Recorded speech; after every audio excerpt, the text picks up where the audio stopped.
Hey guys, welcome back to another episode of Trade Stock. I've got an extremely special guest in the podcast studio today, Ryan Markowitz, who is the founder of Creative Roots Landscaping and now the founder and proprietor of RMark Coaching.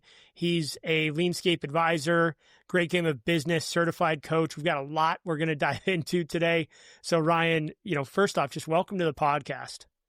Well, I appreciate you having me on, Justin. I've been following your adventures over the last few years on Instagram and stuff, and I've seen you at a few of the events, and I really appreciate it. You're doing good things. Thanks, Ryan. I very much appreciate that. And back to you. I've been following you. I've been watching and following your posts on LinkedIn. You always have very insightful things that you're sharing, and our circles of friends and people within the industries have continued to cross paths this year in 2025. And it's been just a pleasure to see you at some of the Leanscaper events and see you out and about the world. And it's just an honor to have you on the podcast. We have so much to dive into today. I would love to start just off the bat with, you founded a landscape company in 1994, and that's been quite a journey over the 30 plus years you've been doing that. Love to hear a little bit about how you got started and a little bit just about that origin story. And then we'll go into all these other topics I got queued up for us. So, I'll dive right in then. So the origin story was very simple. I needed something to do. And while I was figuring out what I was going to do with my life, I had spent 4 or 5 years down in the west coast of Canada here in Vancouver as a freelance photographic assistant. And then I shot fashion a little bit off and on for a year in that mix. And I ended up coming back to my hometown of Kelowna, British Columbia, and just needed something. I needed something to do because there wasn't a lot of jobs, and I needed to pay the rent. And so I was knocking on some doors and, hauling the lawnmower around type thing.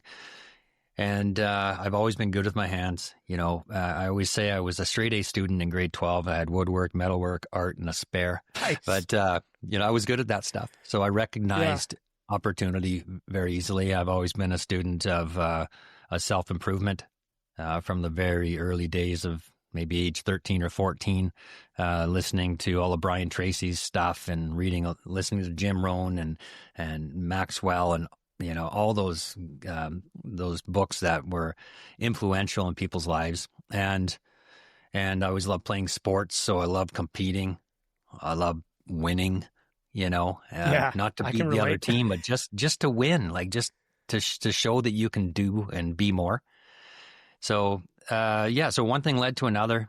Justin, as you know, you have, you're making $80 a day mowing lawns, and then you're making 200, and then it's 1,000. And then, next thing you know, you're doing 1 million, and then you're doing 1.5 million, and then you start to burn out because you can't really be everywhere, and you have no management system other than staying up till 3 a.m. every night and then waking up at 6 to, that was me, maybe not the brightest guy, but one with a lot of drive. But I was always a student, and I was never afraid to ask for help. And so that's kind of how the origin story started of Creative Roots Landscaping. Yeah. And on that ability to be a self-learner, self-taught, I can relate to that 100%. And we've probably read so many of the same books because I've been fascinated with this world of books. And I was kind of a late bloomer. I didn't learn about the business side of landscaping until maybe, 25, 26. And I wasn't a great student, and maybe I was good at wood shop, like you said. Yeah. So on that note, just quickly, what are 3 books that you would recommend listeners read, that if there was 3 books in the world that you could read, what would be the 3 books you would recommend? Oh, wow. That's a tough question, I know. Well, there's so many. Jim Collins is an amazing author, Good to Great, BE, which is Beyond Entrepreneurship, and BE 2.0. Of course, Great Game of Business was my Bible. When I stumbled across that, I carried that thing around for 10 years. Whether I was reading it that day or not, I said, I got to put everything else aside, and because I really bought into the whole notion of open book management and, leading a company with transparency and inclusivity.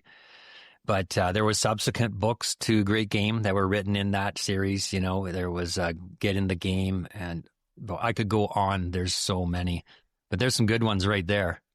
Yeah, those are great. And I love BE 2.0 from Jim Collins, and I forgot who co-authored that one with him, but really, really great book. I read that one maybe 3 months ago, and just, gosh, it was at a time where I needed that book. I was kind of maybe having some limited beliefs about my own leadership capacity, and Jim Collins has a way, I think, of unpacking business fundamentals that anyone can understand, and you build confidence in this idea of like, look, most of these really successful CEOs are people just like you and me, and they just they put in the right principles, the hedgehog mindset, or the flywheel, those kind of simple concepts he trains on. Yeah, you know what? Like Jack Stack says, he's the author, CEO of Springfield Marine Manufacturing Corporation, and the author of Great Game of Business and Change the Game. It's like, it's simple. Like, looking back, Justin, all the stuff that you were struggling with, you look back, it's simple. It's just not easy. Yeah. Right? It's just not easy because you don't know what you don't know, and the other people around you don't know what you don't know, and then they think you're just trying to get something more out of them, when really all you're trying to do is continually improve. And so goes the journey, right? Yeah, and you fall into that loop of trying to get more and more out of people, and maybe you forget about why you started everything in the first place. Yeah. Can you kind of talk about the Great Game of Business, how you fell into that, what captivated you around the principles, and then ultimately what led you to the point to where you decided to get certified in the Great Game of Business? Sure. Yeah, that was very simple. I think it was probably 2004 or 5. I was doing about $1.3 million, $1.4 million, something like that. And I had a good friend of mine down in Vancouver. I would continually complain to about my first world problems. And he said, well, is the business running you, or are you running the business? And of course, I knew the answer to that. And then, so he recommended a book called Mastering the Rockefeller Habits. And I bought 20 copies of that. And every week we had a meeting, and all we talked about was one chapter. Couldn't get off track because we bought a little blowhorn from the dollar store, and when someone got off track of that chapter, we'd blow it and get us back on.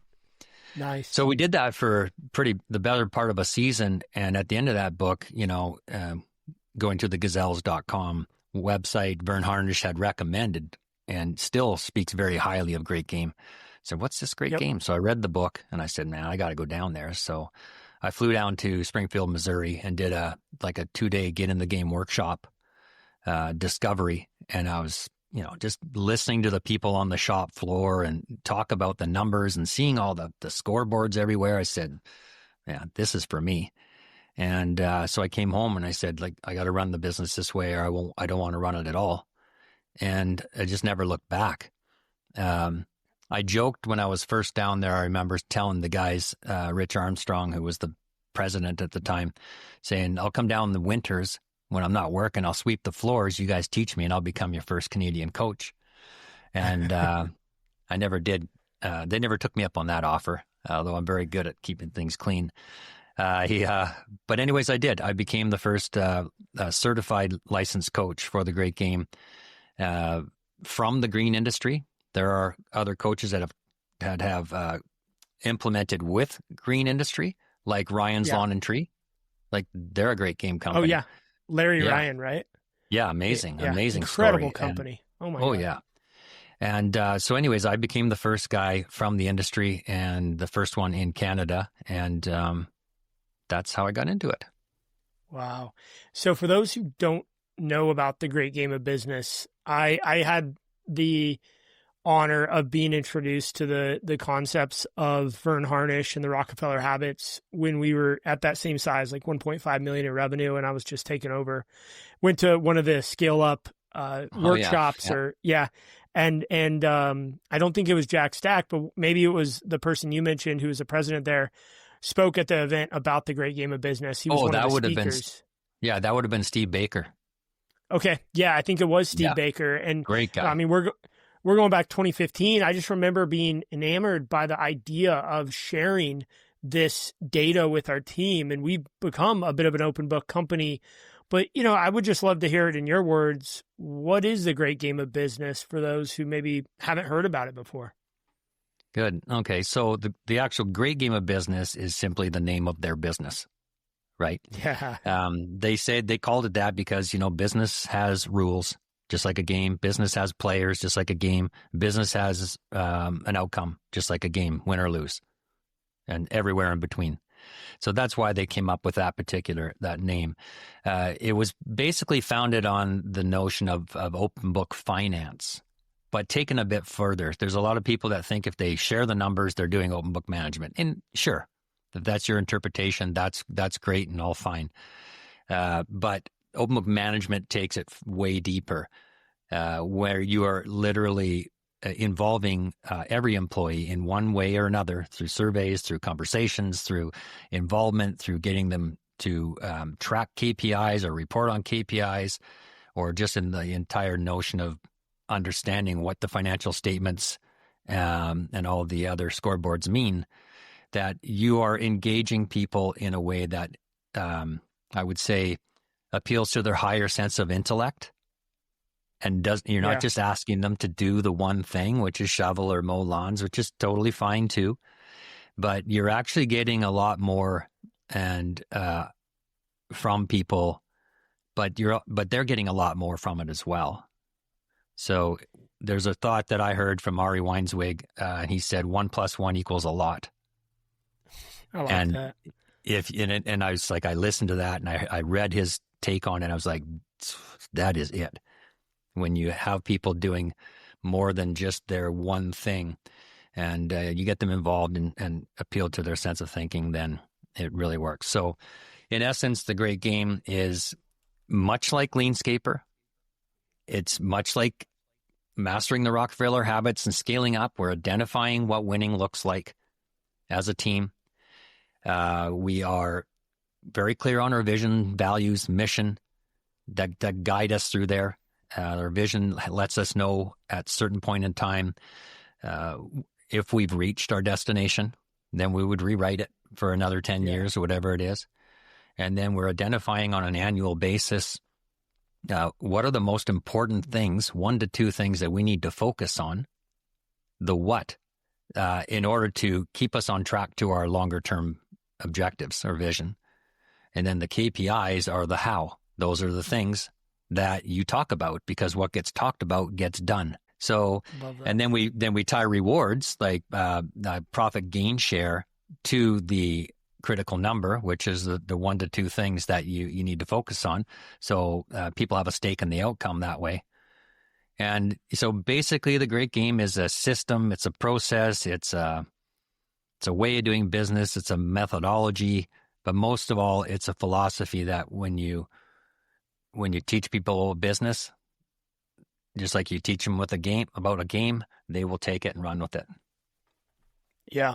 And I all of that's so great. I think one of the biggest benefits of that is when you do teach people, and you have to do a lot of teaching, right? In the great game of business. That's a big part of it. And so I think when you do that, you open up people's minds of what they're capable of. And when people can achieve this new level of potential and impact, and this beyond physical effort of just, putting plants in the ground or installing pavers, and they can become a player in the game beyond just physical work, they, I think, become very, very sticky and loyal to that brand and that company that you're building, because I think a lot of people never see themselves achieving that level of potential. And then when they do, they're like, well, what else am I capable of? What more can I do? And that has been what has driven me constantly to that level of always trying to improve, is how much further can we take this? How big can we grow by honoring the fundamentals and by honoring our team and by honoring some of these principles that you're only limited by what you think. Yeah, exactly. I mean, realistically, even there's other things. If you live in a town of 3,000 people, there's other things, right? But yeah, I don't know. I just, the answer to how is yes, to me a lot of times. And, I know Mark Bradley talks about that a lot, is just the limiting beliefs. And once you can get past some of those and help other people get past theirs, you can really build a team out of it. Let me ask you this. Yeah. Like if you work, and I've heard this from employees before, if you worked for a company that always asked your opinion, did something with your opinion, included you in the meetings, talked about the financials, showed you how healthy the company was, or unhealthy for that matter, shared the winnings. How could you go to another company that didn't do it afterwards? That just told you to get the shovel and dig. Like, how could? Yeah, I've heard that from employees. Like, I don't think I could work for a company that didn't operate this way anymore. it's a massive difference from the fundamental way of operating business, especially in the trades. Yeah. I think landscaping specifically, even niching down deeper than the trades, let's talk landscaping. I think when you look at the landscape industry, that is even that much more rare to find people who are running their businesses with that mindset of surveying and getting opinions and taking action on that opinion. But when the people who do operate on those principles, it's amazing to see their success, and it's undeniable their success that we see. And you and I have had the opportunity to meet so many of these people at Landscaper events over the last 6 months, I guess. Going back to February in Miami was my first event, and I've kept in touch with so many people, whether it's through social media or direct communication, and you see them changing in front of your eyes from Miami to North Carolina to now Dallas coming up in a by the time this goes live, it will probably be at Dallas. And what an amazing journey some of these folks are taking and creating so much change in such a short period of time. Well, they've got a continuous growth mindset, and they got the ultimate teacher. Like, if Mark Bradley is anything beyond smart, driven, humble, he is one hell of a teacher. Like, his ability to get his knowledge into other people's brains is second to none that I've seen. So I find it really fascinating, and I learn from being in the room too, and I learn from seeing other people. Just like you said, you've seen them; they're literally making changes. I'm getting DMs, I'm getting phone calls from people. I had a call yesterday from somebody. Hey, I'm working on this. What do you think? I said, you've come a long way. You should be proud, right? Yeah. That's a good reminder is for everyone listening out there. The fact that you're listening to this podcast today, the fact that you're working on yourself, whether you're mowing a lawn or driving a truck or whatever you're doing right now, like, you're doing a great job. And just remember that, because it's easy to get caught up a little bit in that idea of like, I'm never good enough. Yeah. And that's probably one of my weaknesses. And it's just good to remind ourselves, like, we're doing a great job out here. Well, it's interesting as that triggers as we're having this discussion. I don't know if I ever said to myself I wasn't good enough. Like, I don't often say that, but I say almost the same thing in the other side is I could be way more. It's almost the same thing, but I never phrase it that way for myself. But, what I've learned and a lot is that it's no matter what, one of the natural laws of business is that it's going to usually takes a lot longer to do something great than you think it should, especially in today's day and age when you can pick up the phone and do everything. Now you got AI, which is going to speed things up again. But it takes time. It takes time. They say 10,000 hours, to learn a trade, or not just one aspect of a trade. The landscaping is like we're machine operators, we're designers, we're electricians, we're plumbers, we're horticulturists, we're arborists, we're stonemasons, we're bricklayers, and everything else in between. Turf management specialists, lighting. Yeah, it's a huge field. And then the customer service aspect of it too, from an account manager, project manager, depending. I mean, I know a lot of what you guys have done is that high-end custom residential. Yeah. And those are high-touch clients. I mean, high-end comes with high touch, and you got to be an expert at customer service on top of everything else that you just mentioned. Right. Because they're home. They're not, you're not mowing the Walmart, on a after hours type thing. Yeah. I don't know. We've built a brand that has given us a lot of freedom with regards to the clients. Where we always make sure we do our best to help the client understand what they're going to get in advance of them getting it. And, working working the ability to keeping the communication open gives you the ability to be creative in and amongst the projects. So yeah, it's the custom residential has always been the fun one for me, and it suits our geography where we are here in Kelowna. There's a lot of lakefront. You know, the lake is over 100 miles long, right up the middle of the valley. Wow. So Beautiful area. A lot of playground here. You should fly up in that plane of yours and have a visit. I absolutely will at some point. I want to do a trip up all the way to Alaska and make my way up through the the backcountry. And wow. It's just when, I mean, it's not anywhere near this, but I flew to Texas a couple weeks ago, and from California to Texas, it's about 12 hours of in the air time. And then you got to, land and fuel up and taxi around. So it was a 2-day trip. But the freedom to get into this little tiny, plane with an engine on it, it was just solo, it was just me, and fly halfway across the country was like this amazing freeing feeling. And it was incredible. I'm like addicted. So now I want to go for another flight, and I've got some plans coming up this winter to kind of fly south, and then hopefully next spring, summer, I'll make my way up north and visit you guys. And I got a lot of friends to stop and see along the way. Yeah, well, that's amazing. I bet you the clarity of your thoughts is unparalleled. I bet you can have clarity up there that you had never had before. It's a very out of body experience, and you get a little more used to it with more hours. But when you're up there and it's just you and air traffic control and the ground, and you're just flying, it's just really incredible. It's funny, but it's very calming. You don't have access to your phone. You're not looking at anything else. You're just checking your gauges, and you're really reflecting on your life. And in some degree, it's flying is very safe compared to driving, but it's a lot more scary than driving, because if you have an issue on the road, you just, flat tire, you just pull over to the side of the road. But you have an issue in the air, you can't just hit the pause buttin. No, so there's no fender benders. There's no fender benders in an airplane, man.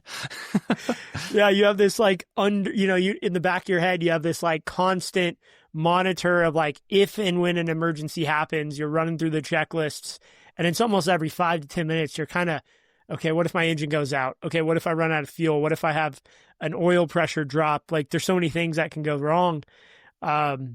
In those moments where you're so intensely focused on what you're doing, whether you're riding a dirt bike or flying a plane or what have you, and I think some people can relate to this even on a road trip in a car, your mind and your conscious mind and subconscious become one for this moment, where you can have these deep thoughts and access to this future imagination that you really don't connect with often, and that's a special place. You need that. I would say, I've said this before, like I was a bit of a workaholic, addicted to the achievement for sure. And to the point where I put the work before things that I shouldn't have, like family and stuff like that over the years. And, fortunately, things turned out pretty good, all things considered. But I think if I would have been in the contracting world and not the landscaping seasonal world, I don't think we would be talking right here. I think I would have worked myself right to death, wow. and as crazy as that sounds, but, I just didn't know any better. And again, there was always just more, nothing was good enough. So having the seasonal thing and being able to go south every winter for, like, this will be my 12th year in Mexico. And sometimes I spend 3, 4, 5 months down there, and it just, that ability to reflect and not walk out the door and see everything that needs to be done. Yeah. When I rent down there, if I rent a place or I move around, I don't even own the fork that I eat with. So to me, there's something really interesting about that. That's incredible. And that it's a bit of this like transient feeling of when you're kind of free of all material things at that moment. So tell me about that. When did you first decide, hey, we're going to go to Mexico for the winter and leave the business behind to some degree? Yeah. So I think originally it was, I paid everything with Visa, and I banked up enough points to get a 1 week all-inclusive vacation for, for the family. And so we went down and I was like, wow, this is pretty cool down here. A lot of the people the weather's great. People are friendly. Everyone says good morning. The food's unbelievable, and it's cold at home. So this is for me, And then next year it was maybe 2 weeks, and then it's like, well, let's just rent a house for a month. All right, and then then it was, then it kind of just kept growing. There was a few years where I really needed space to myself. I went down alone for most of the trip. I even spent up to 5 months that 1 year, and did a lot of reading, a lot of resting, healing and recovering. But I just really enjoy it. It showed me that I don't need everything I have, but it's what I have, I guess, that provided the opportunity for me to actually do that. So, it's one of those things. You just chicken before the egg thing. Yeah. So I really enjoy it down there, and it, like I said, it's freeing. That's incredible. What was something that you took back from one of those trips in Mexico where you had that time to reflect and you came back, you rallied your team back together for the spring startup? And what was maybe one of your biggest revelations coming back of, hey, we're going to do things a little different this year because of that time you had away? Right.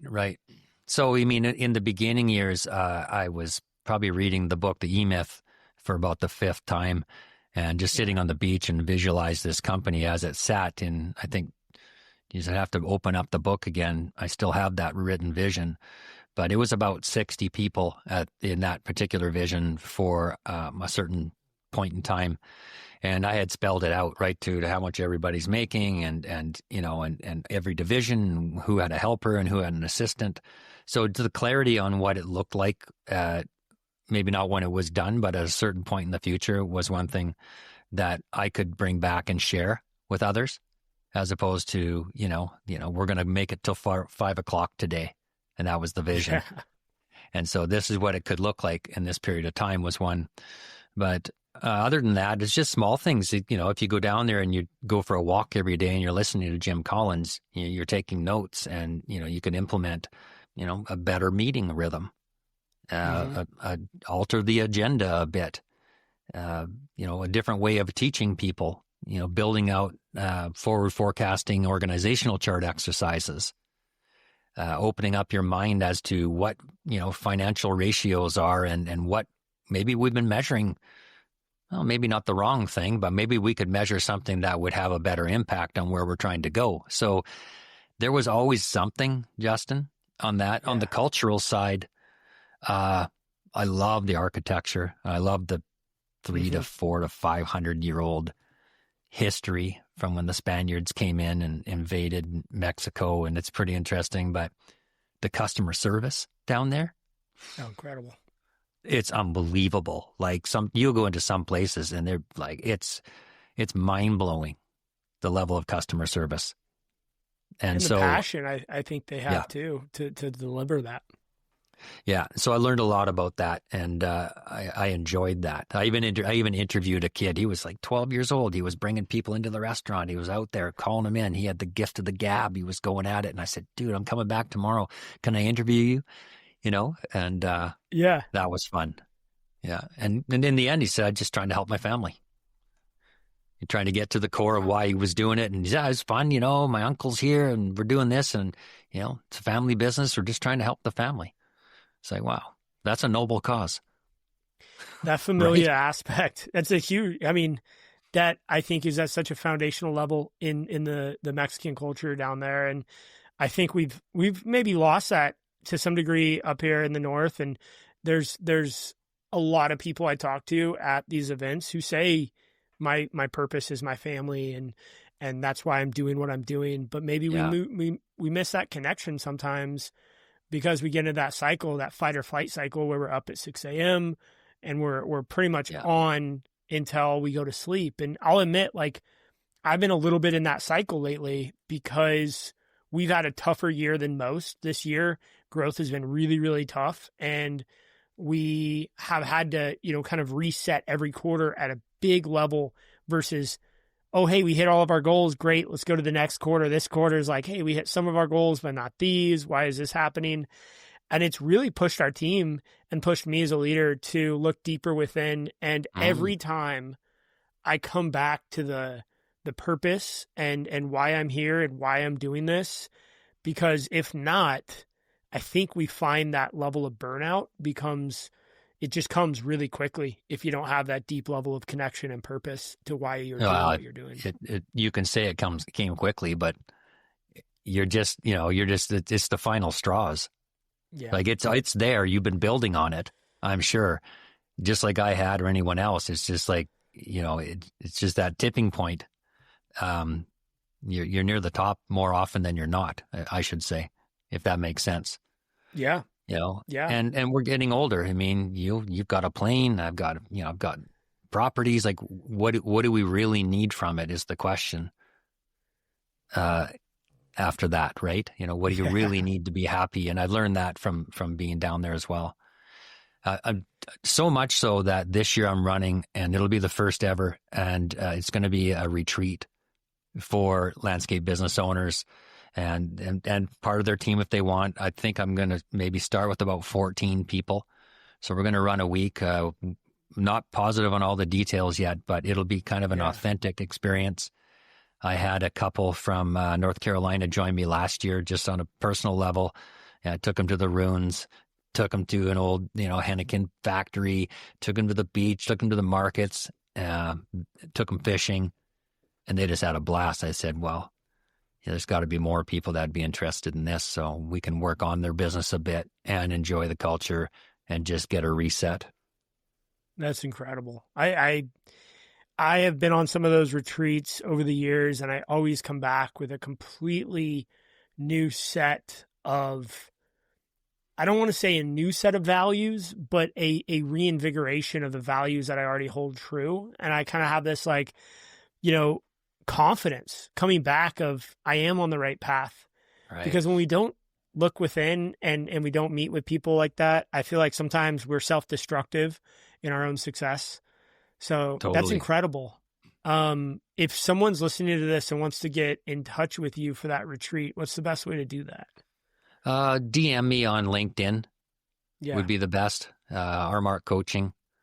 I think it's under RMark Coaching. Yeah. And I'm going to be putting together the details and probably discussing it with a handful of people down in Dallas when we're down there for the Leanscaper event. Now that I'm a certified Leanscaper advisor, I've been attending all these as well. So it's been really eye-opening.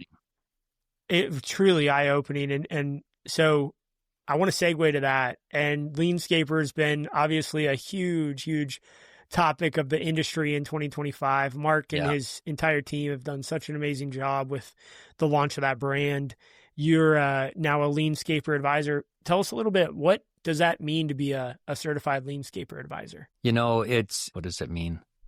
It means I'm working with a pretty passionate team, even though I'm not on the payroll with Leanscaper. I'm someone that anyone within their network who is using Leanscaper can reach out to have someone who has 30 years of experience screwing things up on a regular basis and learning from it to help them avoid the pitfalls of trying to implement something new, because it's hard. You still have your business to run, and I got to do all these SOPs, and I got to teach people about this, and I got to get the balanced scorecards, and it's a lot. It's someone like me who can come in and or Steve Wheatcroft or there's so many good characters, and that can help you through the nuances and just simplify things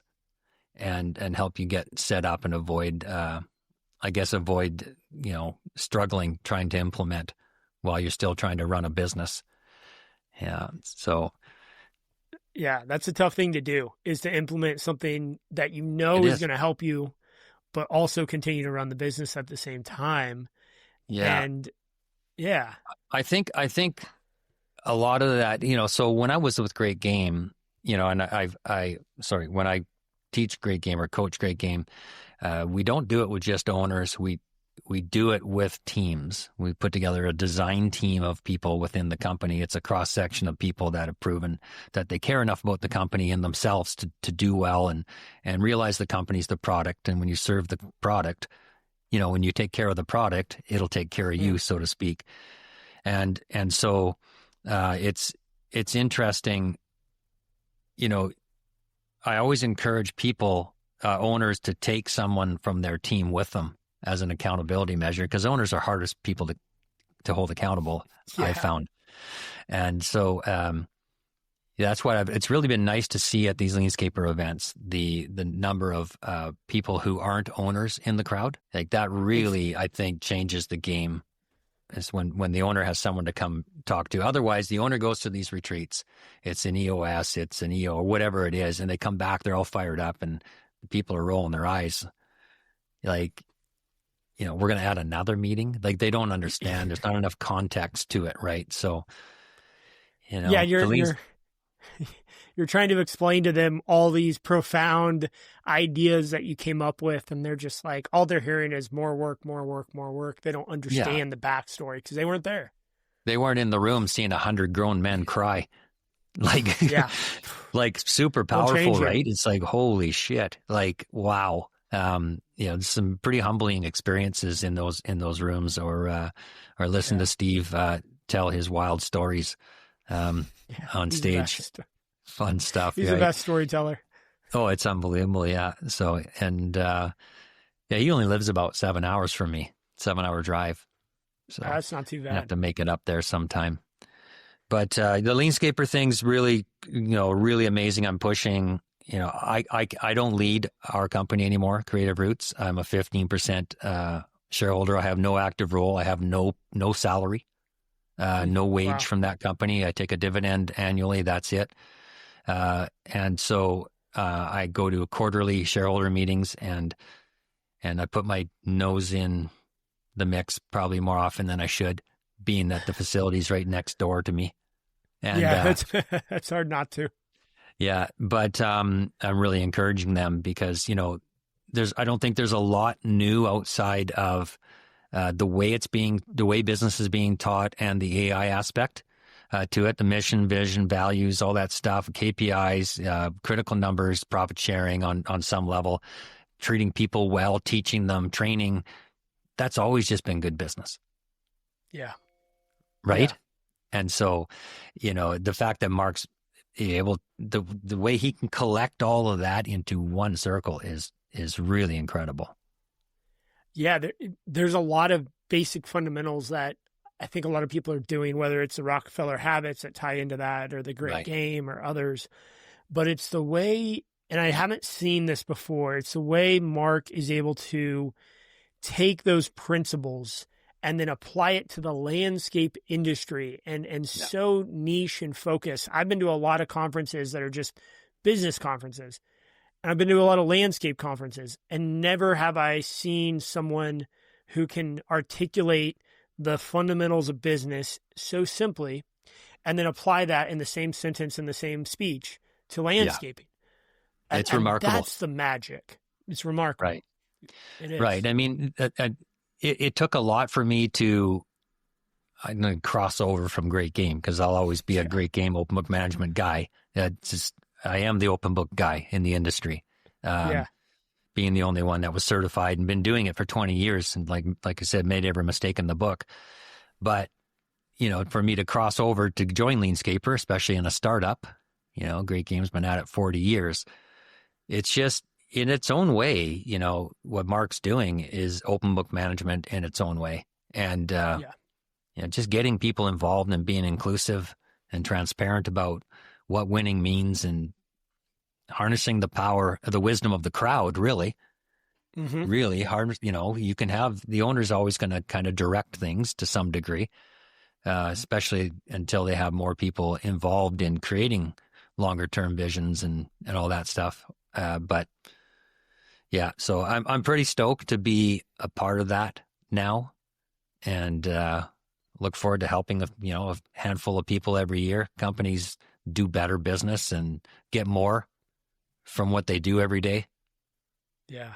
Get more. And I feel like the more we give, the more we get out of life and out of our businesses. And, that's woven into the principles of Leanscaper at a deep level of giving. Mark talks about that often, just about that idea of helping to increase the wages and the labor rates and how we operate as technicians in the field. It's something that hits deeply with me because I see some of these team members going back who's worked for our family company for over 30 years. And it's an incredible feeling when you know that they own their own house or they paid their house off and they're financially stable versus maybe someone else who has only worked for us for 2 or 3 years, but is at the same age and they're struggling because they didn't have that foundation that some of the more tenured employees did. And how do we get them to a place where they can retire comfortably at an age that makes sense? Because no one wants to be out there laying pavers at 75 years old.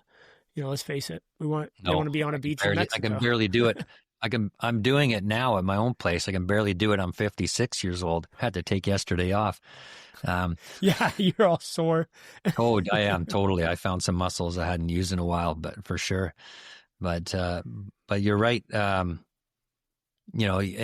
we can't limit ourselves to saying, well, we just could never do that in the landscape business. You have to spin it on its head and say, well, what would have to be true in order for that to happen? Or what if we said if we stopped saying finding good employees is a problem? What if you just convinced yourself it wasn't?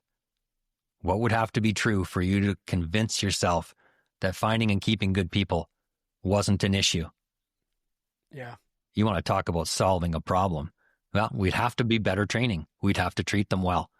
We have to be firm but fair. We have to teach shared value. We have to teach the score of the business. The scores are the financials. It's simple. If they can do the work that we do, a gunite pool you're putting in, or fly a plane or whatever, all these things we can do, we can learn a P&L. It's just a simple budget, right? We can learn the balance sheet. It's just nothing, right? So, but people, I think that's where Great Game really stood above all other operating systems, scaling up and EOS. I'm not anti-EOS, but I don't think it holds a candle to Great Game at all. But this is what I think Leanscapers does align for me, is that they're teaching people a lot about the metrics and the numbers. And I haven't seen them sharing full financial statements yet, but that'll be my version of Leanscaper. Right. Well, and that's the cool thing is you have the financial pillar. How you implement that and roll that out can have its own uniqueness to it. Yeah. And I think the open source of Leanscaper with the fundamentals is what makes it so powerful. It's an incredible opportunity right now. And Ryan, I wanted to ask you, you mentioned that you aren't actively involved in the company day to day. You're a landscape company. You've sold 85% of that company to your employees. Yeah. That is a path that so many owners share with me that they want to go down. They just don't know how to do it and what to do or anything. So I'd love to hear a little bit about that process on the highlights. Sure. And then of course, you're a coach, you're out here helping people. I would assume if people are listening to this and want to reach out and work with you, that it would just be that same thing. Go to LinkedIn to get a hold of you, right? Yeah, absolutely. They can email me, ryan@rmark.ca. That's rmark.ca. And so they can reach out and talk.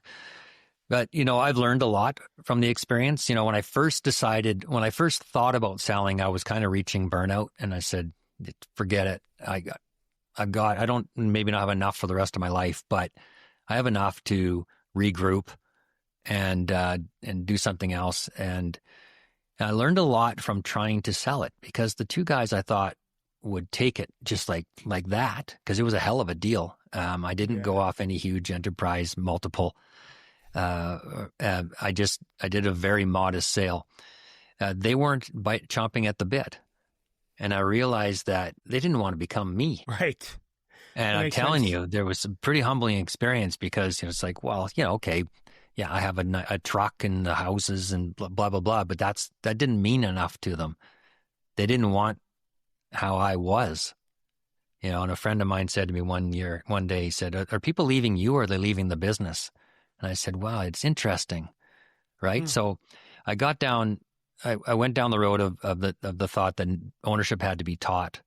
And that if I wasn't portraying and it was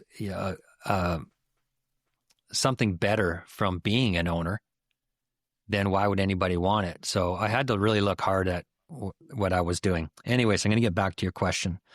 Yeah. I decided I was going to sell off.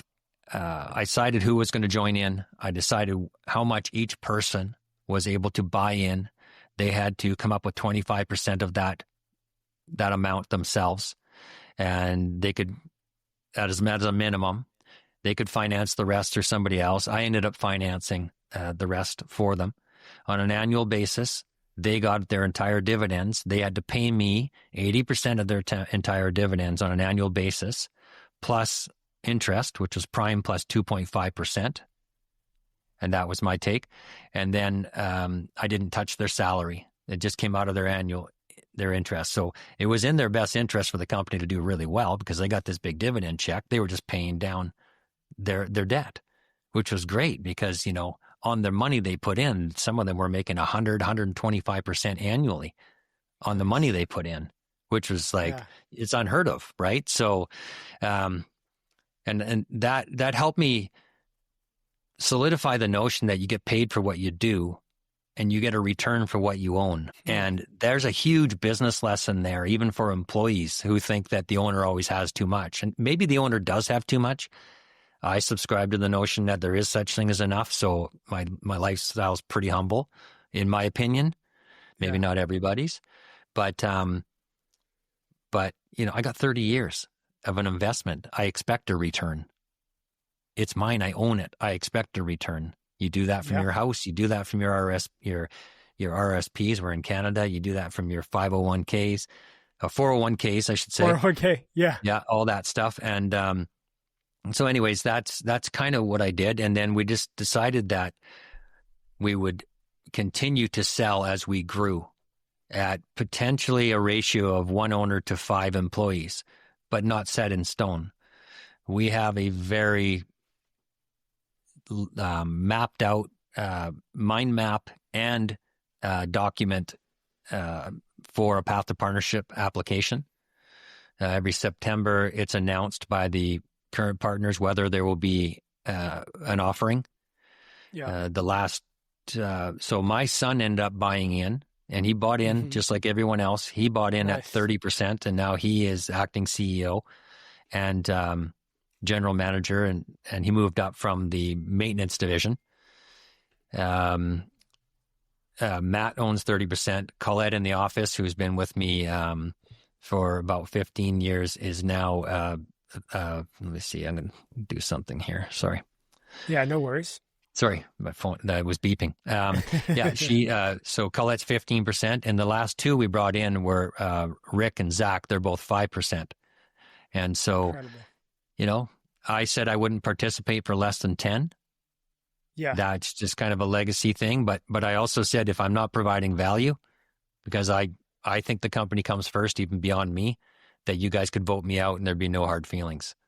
So wow, that's I have not very, yeah. I haven't been voted out yet. So if I get voted out, you're going to see me knocking on everybody's door trying to get some coaching contracts, I guess. Does that help a bit? Yeah. Is there any? Do you have any questions about that? I mean, in short, not any huge questions. I think that is, you laid it out great. I think, how do you, I mean, yeah, ton of questions, right? As far as how this would actually go down, but how did you come up with the people who were able to buy in, and then also the percentages that you would allocate or open up? How would that happen? Yeah, and I'm learning as I go. Originally I did this whole thing like it's DEF CON, it's countdown, and who's the last man standing? Who would be the last person standing? That person should get the ability to own the most of the company. Yeah. And And I knew that person wasn't me anymore at that point. Right. Wow. Yeah. That took Right. some So, reflection, I'm sure. yeah. So that's how I first kind of spelled it out. And then I just talked, I had to think through the process of contribution, uh, and not just past contribution, more moving forward. And you have to think about where people are at, right? I mean, people's lives change so much during the course of a 15, 20-year career. And you have to ask them to be very honest about whether or not they're on, you know, a part of the vision and wanting to grow it.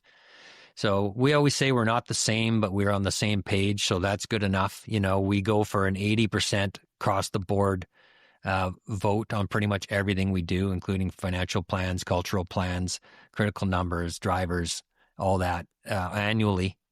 If we don't get 80% across the entire company, if it's a company-wide thing, then we sit at the table till we do. If it's an owner's thing, it has to be 80%, or pretty much. With owners, it's pretty much 100%. But we're just a consensus. We base our decisioning on consensus. And so we have to be very logical, and we have to be on the same page in order to pull it off. Yeah, that's incredibly important when you have so many people involved with the decisions of where you're going. I mean, it probably forces better decisions to be made. Well, you'd be surprised. People think how it would be really difficult, but you know, once the original one is kind of set in stone, and you're always going to have people who, like, maybe my vision is part there, but other people just add tweaks. They're usually on board with something pretty great. Yeah. And then they say, "Well, have you thought about that?" And we just add it in, and it's not as difficult as people think, unless you get big egos in the way, and that's certainly not anything that exists in our company. And, you know, a lot of humble people here that probably, you know, arguably in the short run, probably could have made more in a short run on their own or with a couple of other people. But we're long-term thinkers. It's a long game for us. And we're not interested in selling out to private equity, or at this point, we'll probably get a call a month myself asking. And I said, you know, sometimes I humor them and say, well, sure, if you think you can have 6 owners, you know, in this company, and you'll be running open book management, and that'll have to be written into the contract, and you can pretty much hear them hanging up the phone. They've got a theory that they believe in. They're not gonna listen to that. So with that long-term vision, I mean, is there, now that you're not as involved on the day-to-day, and you've got congrats on your son, by the way, that's an incredible honor to have someone follow in your footsteps. How is the vision changing with you stepping away and them stepping in? Are they adding on to the vision? Are they, like you said, tweaking it? What are some of the changes that you're seeing maybe just this year to the vision, if any? Maybe there's not a lot of changes. Honestly, there isn't much. In fact, a week ago, I was invited to sit in on looking at the vision. It's a 2030 vision that we wrote in 2020. So we're halfway through, and we just wanted to, you know, check on it. We check on it annually, but just want to make sure everybody's still aligned. You know, what does that look for with the number of people? And how many partners might be involved in 2030? What would the revenue look like? You know, how much have we increased base compensation for people? And we write it really in a story form. Justin, after we left Miami, was it Miami? You made a post about dropping your vision or mission or something in your LinkedIn. Yeah. Well, I had needed to rewrite my personal one at that time, and I sent you a link to mine. Oh, really? Did you ever see that? I didn't. I got to check that out on LinkedIn. Right. I'm going to check that out. Yeah, it's well, you can check out it's on my insights page on my website too, rmark.ca. But you will see the way I write a vision is a little more involved than what most people do. To me, like, you know, people write this 2-3 paragraph. That's fine. Everyone has a different view of it. Mine would be, you know, 2-3 pages. Wow. And just spells it Okay. out like, hey, I walked in the farm today, and the familiar smell of the compost pile, and and the buzz from the people going around. It's 7:13 and I see the last 2 trucks leaving the compound. So like I really want to visualize it like it's a painted picture, like it's a story being told, so that when I arrive there, I can completely understand on all levels that I've arrived and it's time for a new one. I love that. I think it's like I talk about when you're setting, I vision has been something I've talked a lot about on stage, podcasts, what have you. And I always say you need to paint a picture that is so clear, it is as if you're talking about the past. That's right. And that's right. And that's a quote from, I think, Simon Sinek, maybe Jim Collins, but it's not my quote. I don't want to take credit for it, but it's something I've grabbed onto, and I'm like, so I'm going to read your personal vision statement. I'm going to work on mine. Ours is, it's a few paragraphs, but I have the vision so clearly. I mean, I could probably write a 50-page book on what the vision is going to be in 10 years for us. And it's not just about us. It's about where the industry is going to be. It's where society is going to be. I truly believe we're in this exponential change loop that over the next 10 years, like we may see 100 years worth of change in just the next 10. And that might be an extreme version of it. But when I talk to people like you, I talk to people like Mark Bradley, and I talk to other people specifically in the Silicon Valley and the AI bubble, their concept of time is radically different than what your average person goes about thinking what a day is or a week. In the startup world of the Silicon Valley, I would say, a month is more like maybe a year, and a quarter is more like 10 years. It's this really weird exponential graph when you look at it. So I really like the idea of going really deep on the vision, because I think the world around us is going to be so different in 5 or 10 years. What you're saying is you define your surroundings as much as where you are at in those surroundings. That's incredible. Well, what the mind can conceive, it can achieve. I mean, it's not new. Yeah. People are Jim Rohn 30 years ago. Oh, Jim Rohn. Yeah.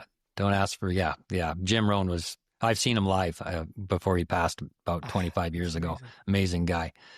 But there's so much opportunity. I can't open my eyes or walk outside without seeing all the potential for everybody and for myself, and the ability to AI is really helping that exponential growth, right? That's a lot of what you're talking about, or why what you said is going to become true in my mind.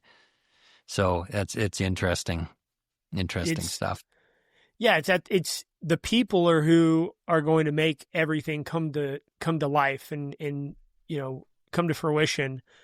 But the AI aspect of it is very, very interesting. And, I'm experimenting using AI in all parts of my life. And right now I have a ChatGPT agent trained on a, morning conversation I have. It's, a positive, kind of a bit of a Tony Robbins-esque coach that I've trained into it. So I'm getting what I would expect is this really high level conversation with a coach.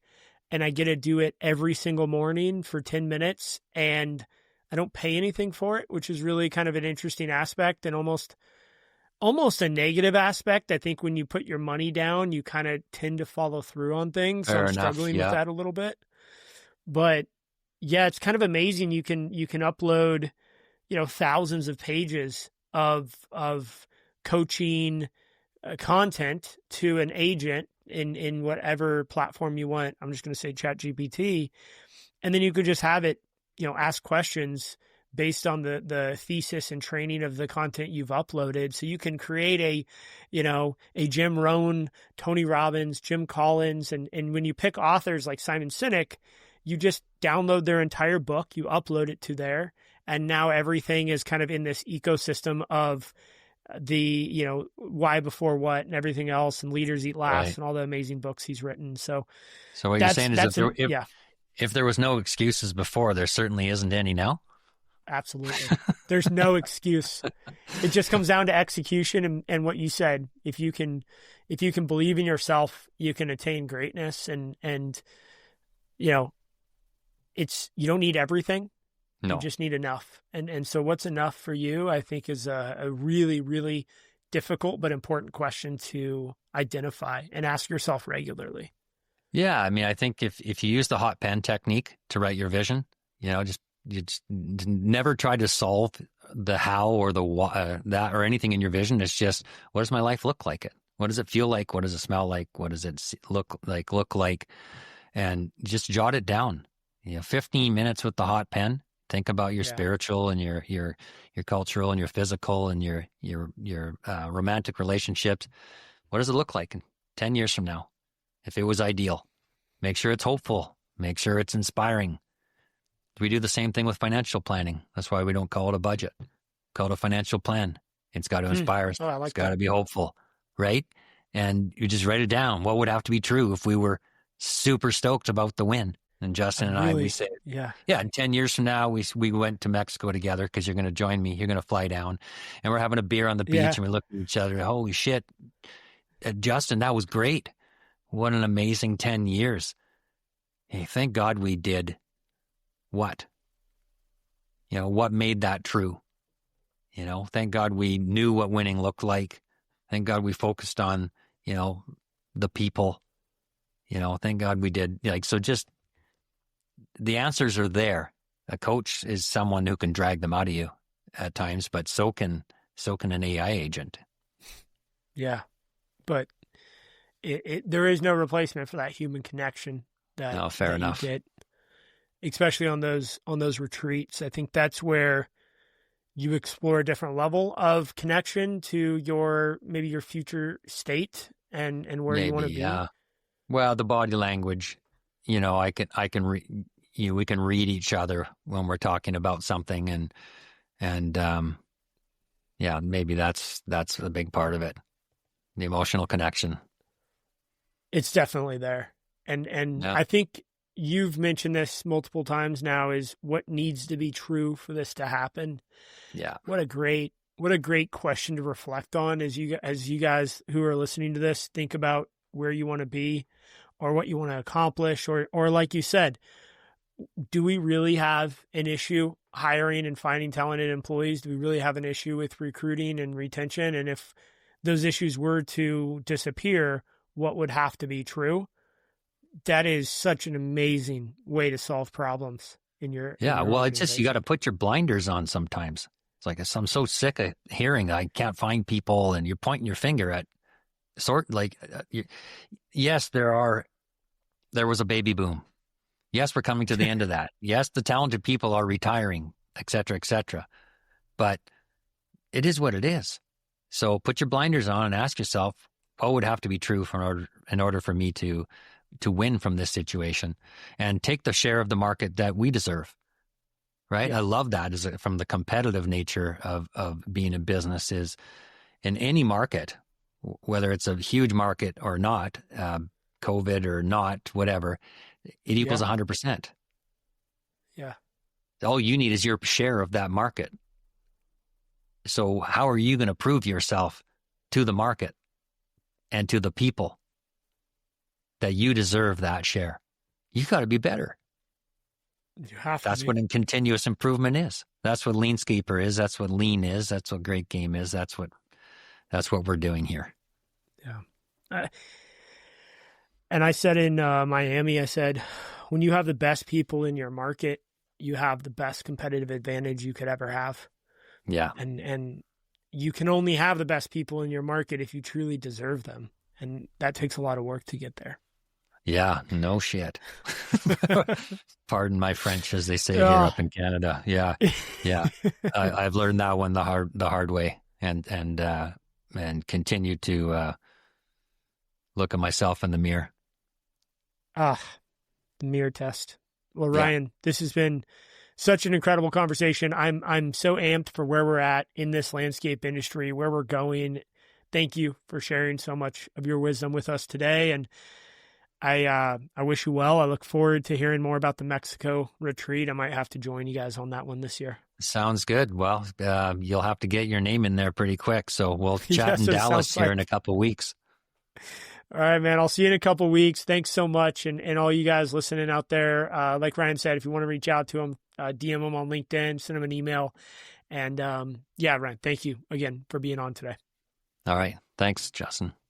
Thanks for tuning in to Trades Talk, where the next generation of disruptors comes to raise the bar. If you got value from today's episode, share it with someone in the trades who's ready to level up. For more tools, insights, and community, follow host Justin White and join the movement at jwhitegroup.com.